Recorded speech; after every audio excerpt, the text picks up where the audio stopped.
Okay, today we're going to be doing a wrist x-ray. The routine views for a wrist are PA, oblique, and lateral. So we're going to have the patient come in sitting at the end of the table with the legs out to the side so that for radiation safety issues, we're going to put the shield across the patient's lap. Our film size is going to be a 10 by 12. We're going to run it lengthwise with the long axis of the part. We're going to have the patient to bring their arm up, flex the elbow about 90 degrees. We're going to have the patient to make a fist here. And what that does, it helps by making a fist. It does force the carpal bones closer to the IR so we can reduce the magnification.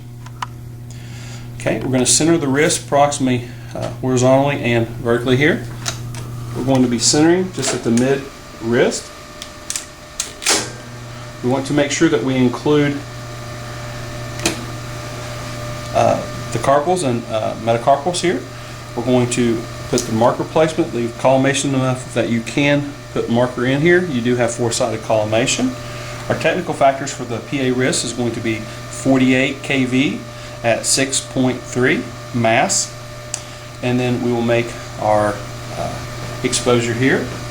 Now there is an alternate view for the PA wrist that we can do, the AP wrist, and the reason we would do the AP wrist is going to be for, we're going to turn the patient's hand over and we'll have to readjust our centering here. The alternate view of the AP wrist is going to be done, it actually helps to open up the carpal bones better, and if the area of interest is going to be the spaces there between the carpal bones, this is the best view for that, and this is an alternate view. Okay, we're going to bring the hand back over. We're going to do the oblique view. We're going to oblique the wrist approximately 45 degrees. We're going to again center to the film. Centering will be to the mid wrist. We will make sure that the marker placement is within the light field but also not obstructing. And our technical factors remain the same, 48 kV at 6.3 mass.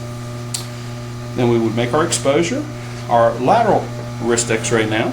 We're going to roll the hand up to a lateral position. I usually use my fingers just verifying that it is in a good true lateral position. The fingers are just comfortably flexed.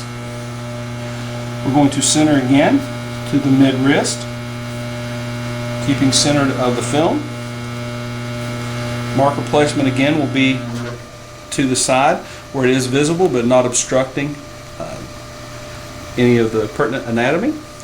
Our technical factors change slightly. We go to 50 kV at 6.3 mass, and this is our lateral wrist x-ray.